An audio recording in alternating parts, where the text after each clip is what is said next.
přicházíš na svět. Křišťálově čistá, jako je kraj, který ti byl předurčen. V nekonečném bezpečí svých blízkých, o nichž víš stejně málo, jako o světě, který na tebe venku čeká. A přesto hluboký pocit radosti, že existuješ, je všudy přítomný. Prostupuje tebou a pomáhá ti růst. Je příslibem, že až poprvé skutečně otevřeš oči, spatříš obraz, se kterým to bude stejně tak. Naplněný láskou, jako je jí plný celý tvůj nynější čas. A tak se čiň a měj se k světu, jak se on již brzy bude mít k tobě. Jeho stopa na hranici jedné země už je pro tebe připravena. Je to kraj velký a vzdálený. Česká Kanada.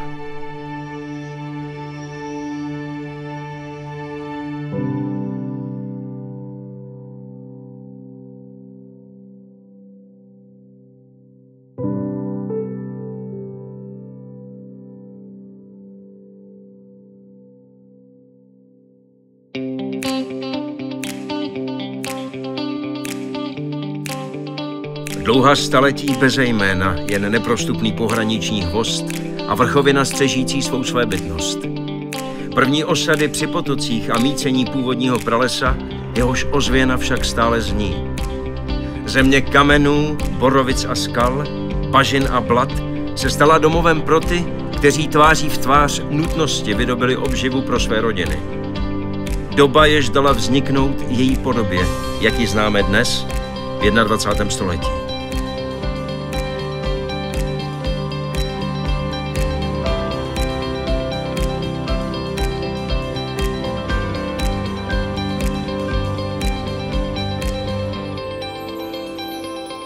Hrady, tvrze, opevněná sídla, ostrovy bouřlivých vod. Královský hrad Landštejn, jedna z nejmonumentálnějších architektur románské epochy v českých zemích a jeho protiváha kostel v Pomezí. Románsko-gotický hrad v Nové Bystřici, Vítkův hrádek u Blažejova a později zámky a zámečky. Terezín v Albeři, Dobrohoř u Starého Města, Český Rudolec, Maříš. Velké dějiny vyrůstají z malých. Každodenní svět obyvatel měst a vsí je vždy utvářel. A právě tady na česko-rakouském Pomezí zanechali obě svůj dodnes hmatatelný odkaz pro ty, kteří jej chtějí následovat, listovat v něm a číst.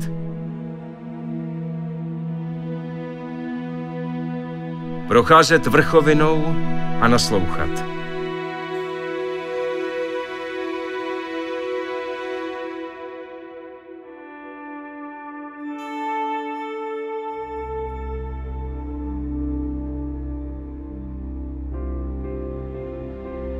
V lidu prázdné krajině, na místě 3 zázračných pramenů, vybudovali naši předci v 16. a 17. století jeden z těch, který dodnes vypráví. Klášterní kostel Nejsvětější Trojice a v těsné blízkosti Abatia Sancti Pauli, rybník Aspen, Osika.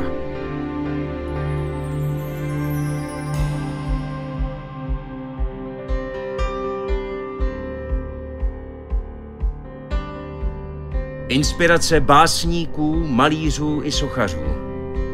Místo poutních kostelů svaté Anny a Markéty na Dubovici. Dějiště loupežnických příhod. Mlčenlivý svědek minulosti.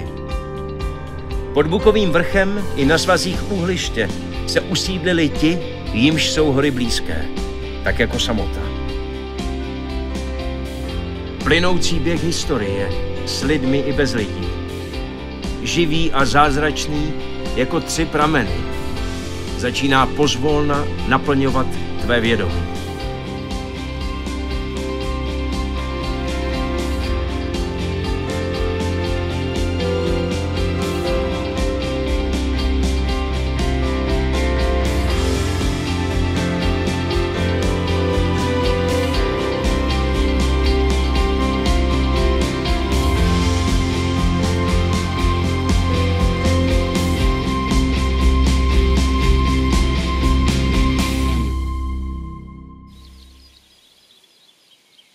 V jaru země i tvého života jste si nejblíž. Vzájemně se poznáváte a obdivujete, abyste se jednou mohli stát součástí sebe samých. Tvé první setkání se strážcem České Kanady ti vezme dech. Je ohromný, dokonale chráněný. Zemský kámen. Sám název vypovídá o blízké hranici a jeho prvořadém úkolu. Opěrný bod královské moci. Bezpečný přístav však v roce 1771 dobyl blesk. Svět hradních jistot se zřítil do nové éry a po mnoho let se stal Landštejn zdrojem stavebního materiálu, cílem výprav, her a průzkumů. 60. léta 20. století a zaujetí Karla Veselého pro hrad a jeho obnovu připravilo scénu i pro tvé oči. Brána se otevřela a pohled z jeho věže tě okouzlil prvním velkým obrazem České Kanady. Poprvé zažíváš fascinující vůni březnových dnů. Těšíš se z barev května a slyšíš, jak tráva šumí. Ostře a jasně. Žasneš. A vůbec si neuvědomuješ, že budeš o mnoho let později považovat za jedno z největších tajemství, že to všechno skutečně existuje.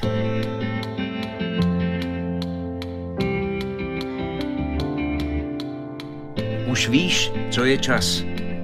Ručička na ciferníku života. Přesto máš v sobě jen jediné, to, co právě prožíváš. Cesta do Senotína je krátká. Stačí v Hradci nasednout do vagónů tažených již po desítky let těmi stejnými dýzlovými lokomotivami a dovolit jim unést tě po vrstevnicích přes lomy až pod vysoký kámen na nejvyšší místo celé tratě. Topiči jej nazývali Na radosti, protože dál k hůrkám a Albeři už jede vlak takřka sám.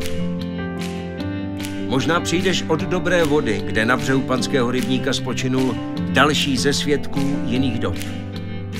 A u návesních rybníků, v chalupě z času ještě vzdálenějších, se může utvářet tvůj svět, plný dobrodružství a smíchu.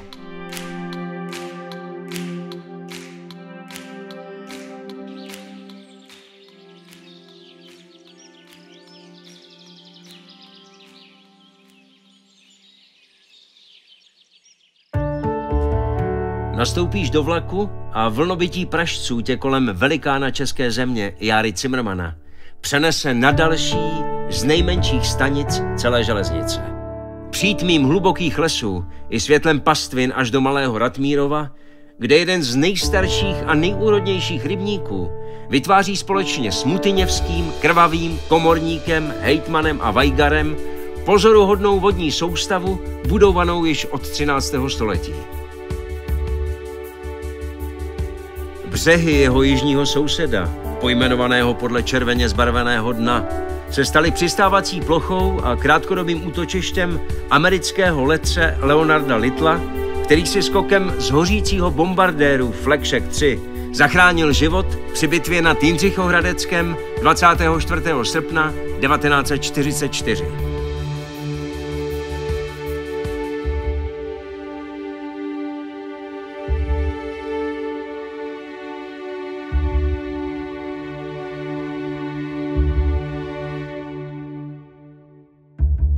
Vodní cesta z Kunžaku do Strmilova. Komorník. Hladina, v jejímž zrcadle uvěříš v setkání dvou krajů. Novobystřická vrchovina se v něm potkává se svou matkou. A co si se mění? Protože dál na sever už ze země vyvěrá kouzlo Javořice, nejvyšší hory celé Českomoravské vysočiny. Cestu k ní ti otevře město, jež získalo dary od obou.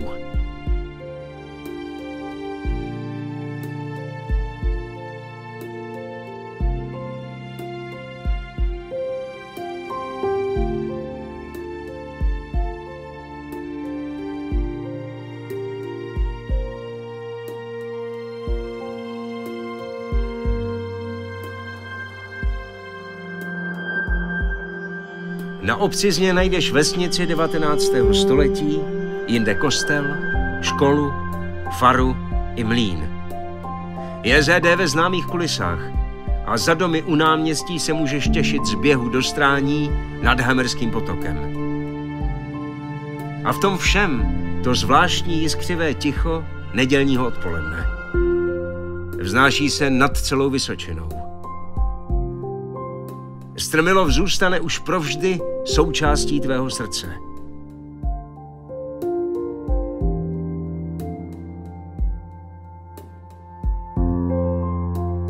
Přes Suchdol a mosty pak doputuješ na zvůli, obklopenou kamennými moři, roklemi, žulovými balvany a pověstmi.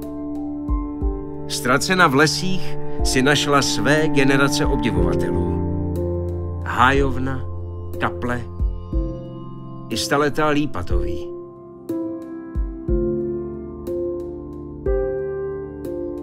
Jitra, Terezín, Nový Svět. Skalka, Vlčí jáma, Šibeník, Měděný vrch. Balvany, Jalovce a Borovice. To je horní země České Kanady.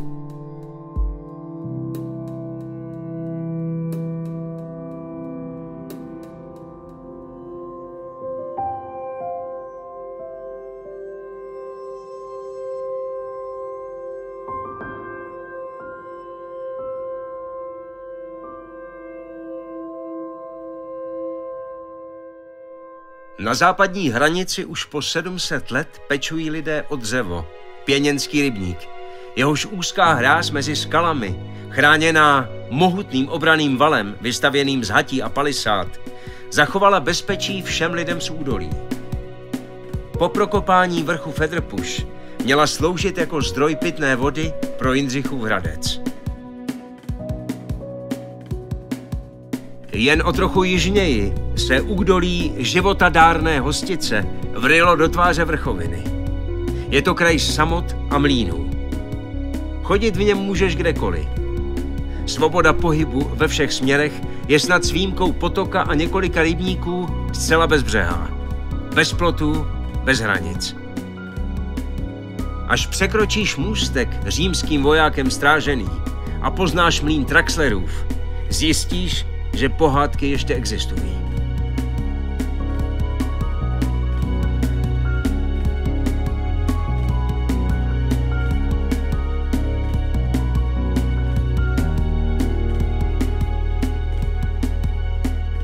Nad Kačlešskou hladinou létají orly a káňata. Sledují příběh kraje, jehož podobu mění čas. Spolu s nimi tě přejme nebe a ty se vrátíš zpět. Tam, kde začíná úžas a dobrodružství. Alvarez potřebuje jen statečné a silné. To víš. A proto se rozbíháš hledat prastaré listy deníku jeho dnů a luštíš zprávu, jež vede k pokladům. K pokladům opravdovosti. Horko i chlad, bouře, noční pátrání, strach. Večerní ohně a přátelé. Tisíce hvězd a blažená mysl žijící každou vteřinou. Na břehu žižpašských rybníků, mezi Blatem a Klenovou, trvá, co je už prožito. Z deníku tvého života zmizel čas. Písmo je jasné a zářivé.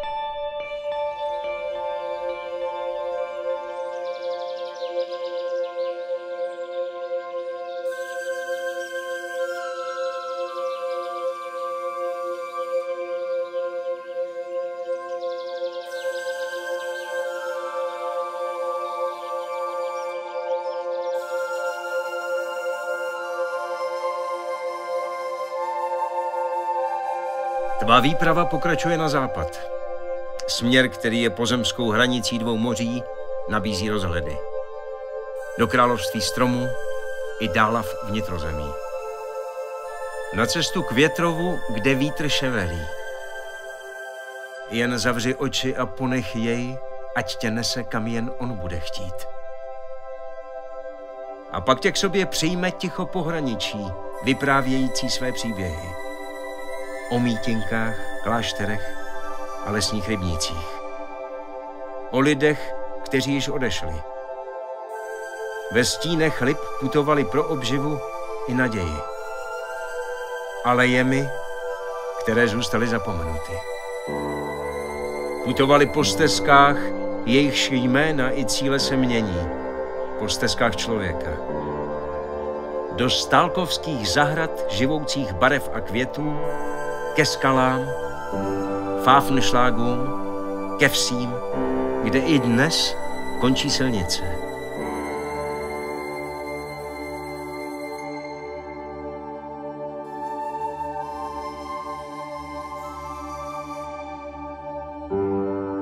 Jen pohlédni na kraj, jenž se stal součástí jich i tebe.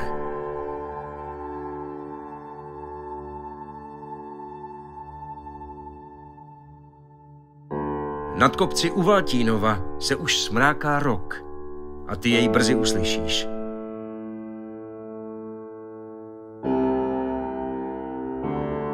Volání měděného vrchu nad Českým Rudolcem.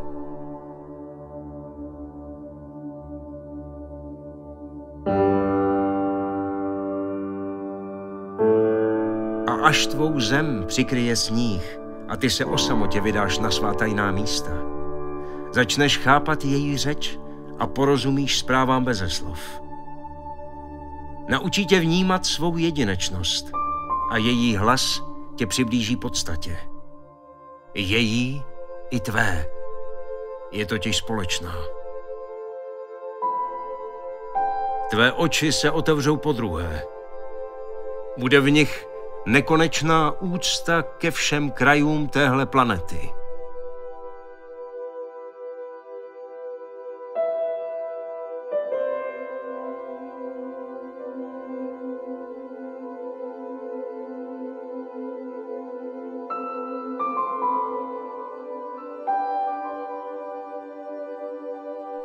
Pod Homolkou,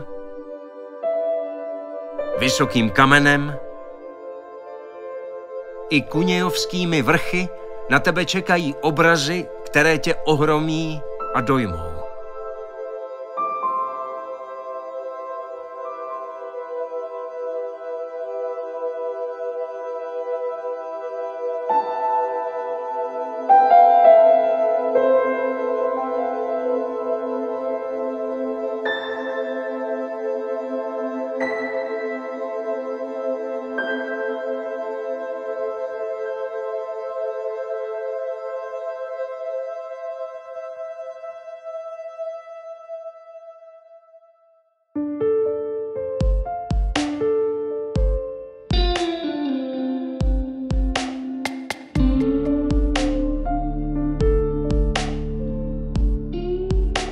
Na jih od starého města pod Landštejnem se rozkládá oblast zaniklých vsí.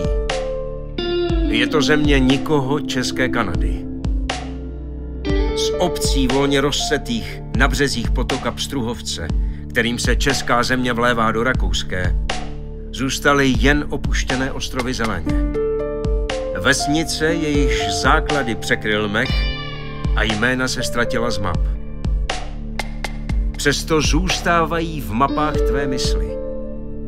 Jsou tam, třeba že opuštěné a čekají, až budou znovu objeveny. Život tu byl, život tu je.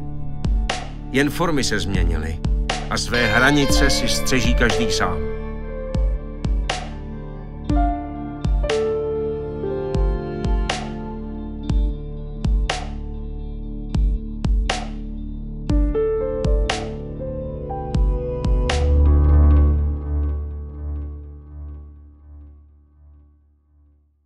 Dětříž, Košlák, Pernárec, Kuní, Košťálkov, Staré Hutě, Rajchéřov a mnoho dalších přenechalo svá místa stromům a křovinám. I Romava, domov pro 400 obyvatel, přežila těžké rány osudu Avšak v roce 1953 se její kapitola v dějinách české Kanady uzavřela. I ti, kteří se zde narodili, jen stěží poznávají kdysi důvěrně známá místa.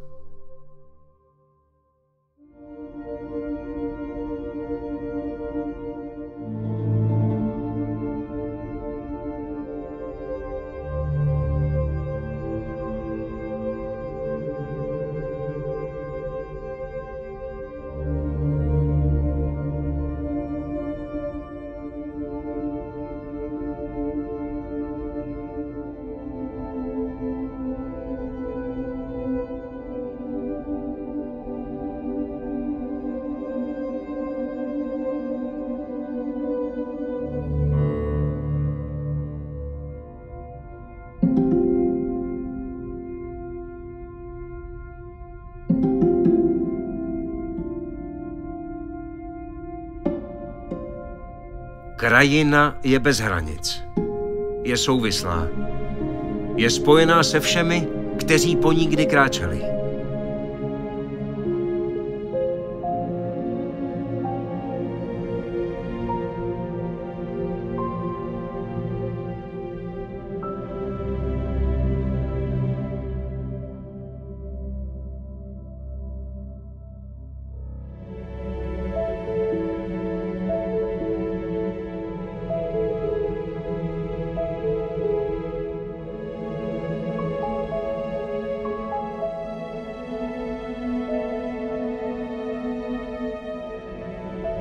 Opouštíš zemi nikoho. Kraj bývalých vsí. Kraj zázraků.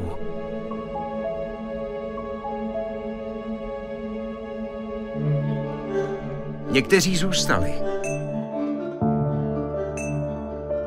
Zámeček Terezín v Albeři. Novogotický zámek v Českém Rudolci, jímž prošly dějiny 20. století více než kterýmkoliv jiným. Renesanční Slavonice s malebnými zákoutími, kde ještě můžeš běhat po strništích. Nová Bystřice. Jejíž předchůdkyně jména Vystric je první zmiňovanou osadou celé oblasti z roku 1175. Nový Vojířov Peršlák. Volně přecházel k sousedům, než jej oddělili signální trasy a drátěné ploty. Pro jeho obyvatele přestal jih navždy existovat a svět rotalských samot na dlouhá desetiletí osiřel. Strážné roty se změnily v hotely, základy vesnic v pomníky. Některé z nich však znovu žijí, tak jako kdysi. Sedlo u Číměře, Lhota, Hradiště i Nový Vojířov.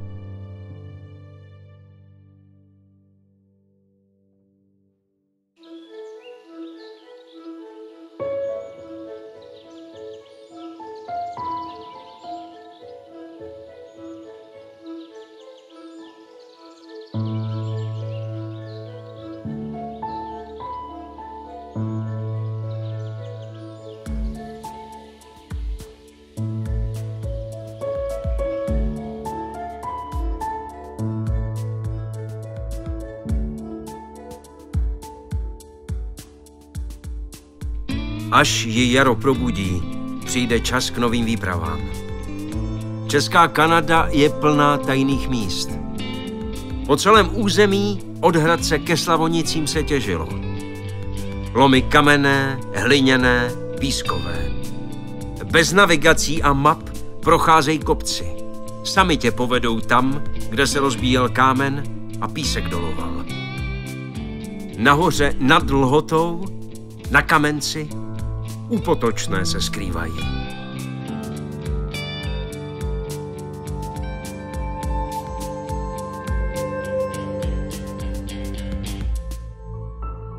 Vše už je zachyceno, popsáno, uloženo. Vstoupíš-li však do krajiny, bez věcí a myšlenek, skutečný příběh teprve začíná. S tebou a díky tobě tajná místa znovu ožijí.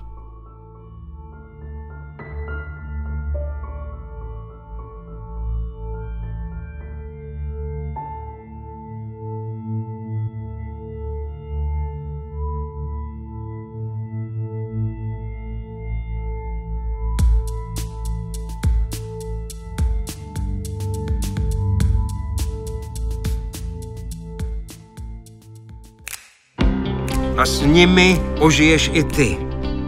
A budeš létat. Nad krajinou, která tě provází od počátku. S úsměvem, radostí z každého svítání a nekonečnou úctou, že existuje. Majáky země, díky níž dýcháš a sníš, tě vrátí k pramenům, vrátí se ti jas a ty zazáříš. Do všech světových stran.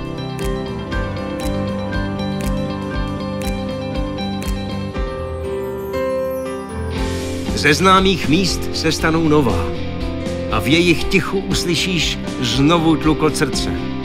Její i tvůj a všech těch, kteří spolu s tebou listují v knize života. Dávné i budoucí příběhy se spojí v přítomnost vzácnou jako každý list Mařížské aleje.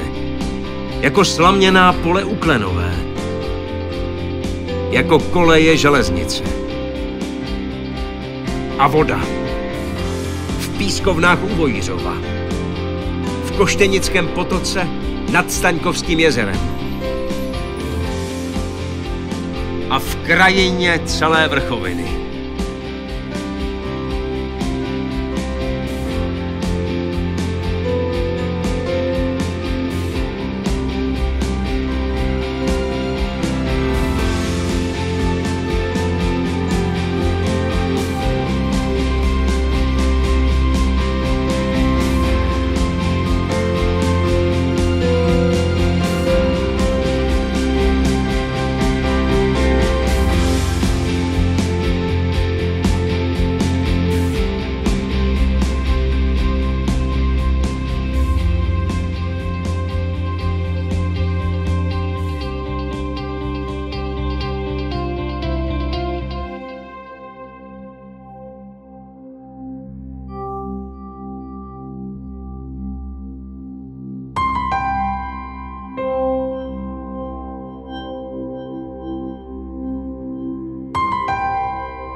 A když se paprsky posledního světla dotknou tvého kraje, otevřeš oči potřetí. A budeš vědět, že jsi jím. Světlem české Kanady.